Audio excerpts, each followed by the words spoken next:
পারা ১৬। দরবেশ বলল, আমি কি বলিনি যে তুমি আমার সাথে কিছুতেই ধৈর্য রাখতে পারবে না? মূসা বলল, এরপর যদি আমি আপনাকে কোনো প্রশ্ন করি তবে আমাকে আর আপনার সাথে রাখবেন না। আমি আপনার কাছে ক্ষমা চাচ্ছি। দুজন আবার যাত্রা শুরু করল। তারা গিয়ে পৌঁছল এক জনপদে। তারা সেখানে বাসিন্দাদের কাছে খাবার চাইল, কিন্তু কেউ তাদের মেহমানদারি করতে রাজি হল না। তারপর তারা সেখানে এক হেলে পড়া দেয়াল দেখতে পেল। দরবেশ দেয়ালটাকে শক্ত করে খাড়া করে দিল। মূসা তখন বলল, আপনি তো ইচ্ছে করলে এ কাজের মজুরি নিতে পারতেন। মূসার সঙ্গী বলল, বাস, এখানেই আমাদের সম্পর্ক ছেদ হল। তবে যে বিষয়গুলোতে তুমি ধৈর্য রাখতে পারোনি তার তাৎপর্য তোমাকে বলে দিচ্ছি। প্রথমত, নৌকার ব্যাপারটি খুব সহজ। নৌকাটি ছিল কয়েকজন গরিব মানুষের। এ নৌকাই ছিল তাদের জীবিকা অর্জনের উপায়। আমি ইচ্ছে করেই নৌকায় ফুটো করে দিলাম, কারণ আমি জানতাম রাজার বাহিনী পেছনে আসছে, যারা সমস্ত ভালো নৌকা জোর করে জব্দ করে নিয়ে যাচ্ছে।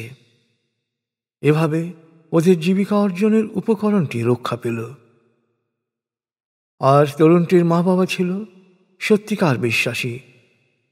অথচ আমার আশঙ্কা ছিল যে এ তরুণটির অবাধ্যতা, পাপ ও সত্য অস্বীকার তার মা বাবার গভীর দুঃখের কারণ হবে।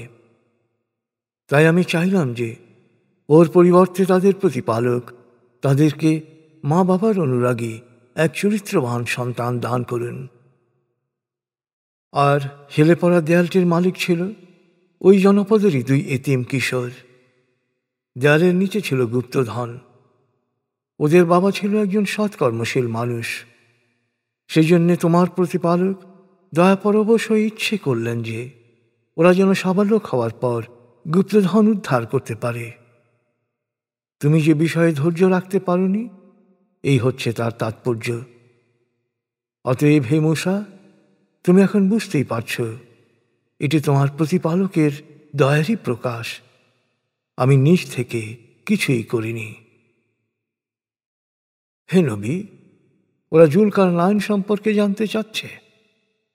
ওদের বলো, আমি তার কথা তোমাদের কাছে বয়ান করব। আমি তাকে দুনিয়ায় কর্তৃত্ব দিয়েছিলাম, সেই সাথে দিয়েছিলাম কর্তৃত্ব রক্ষার সকল উপায় উপকরণ।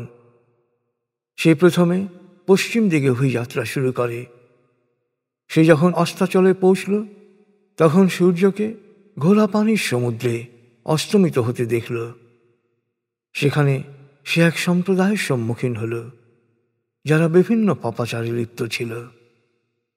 আমি বললাম, হে জুলকারনাইন, তুমি এদের শাস্তি দিতে পারো বা সদয় ব্যবহার করতে পারো। জুলকারনাইন বলল, ওদের মধ্যে যে জুলুম করবে তাকে অবশ্যই শাস্তি দেব।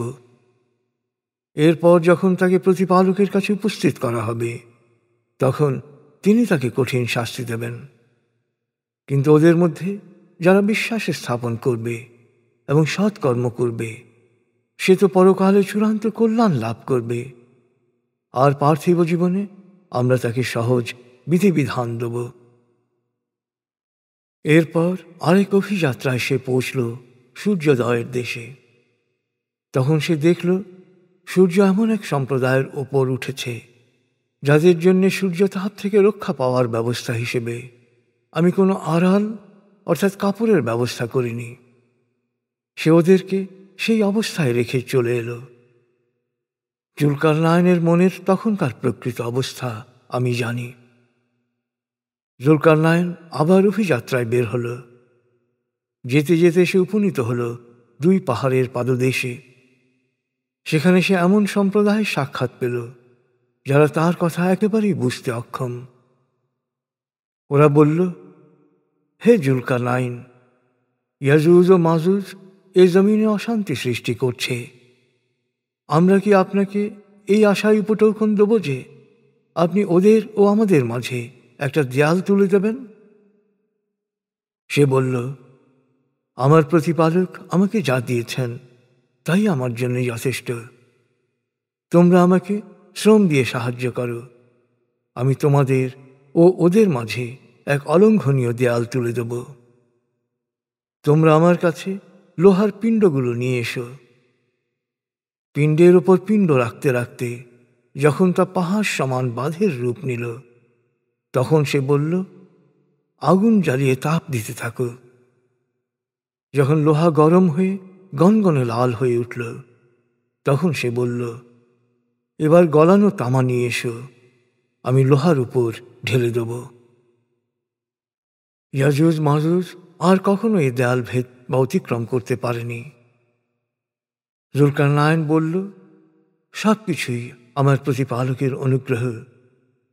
যখন আমার প্রতিপালকের প্রতিশ্রুত সময় মহাবিচার দিবস আসবে, তখন তিনি এসব চূর্ণ বিচূর্ণ করে দেবেন। আর আমার প্রতিপালকের প্রতিশ্রুতি অবশ্যই সত্য।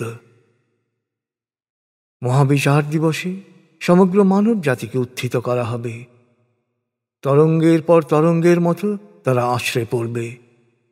সিংহায় ফু দেয়া হবে, সবাইকে সমবেত করা হবে।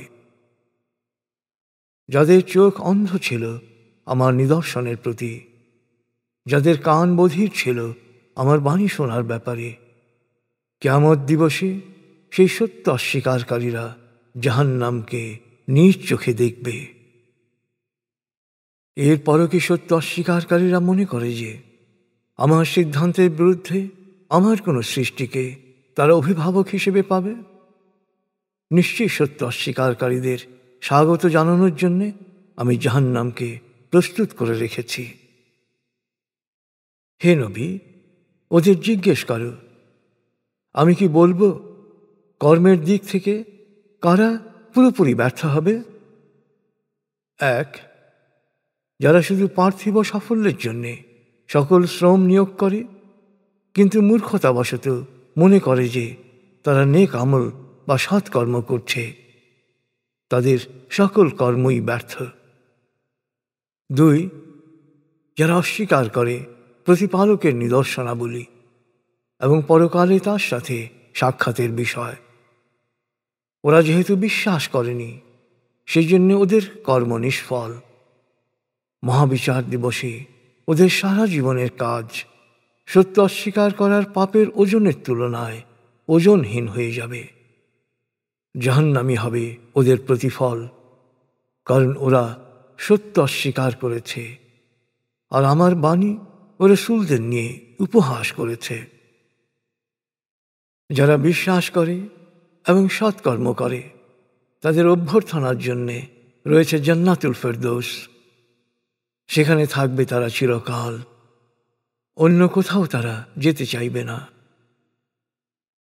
হে নবী, ওদের বলো, সমুদ্রের পানি যদি কালীয় হয়, তবুও আমার প্রতিপালকের মহিমা লিখতে গেলে সে কালি নিঃশেষ হয়ে যাবে।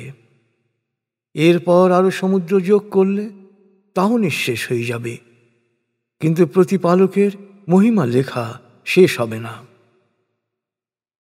হে নবী, বলো, আমি তোমাদেরই মতো একজন মানুষ।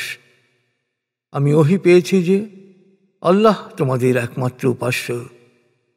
অতএব মহাবিচার দিবসে যে তার প্রতিপালকের অনুগ্রহ কামনা করে, সে যেন সৎকর্ম করে এবং তার প্রতিপালকের উপাসনায় কাউকে শরীক না করে।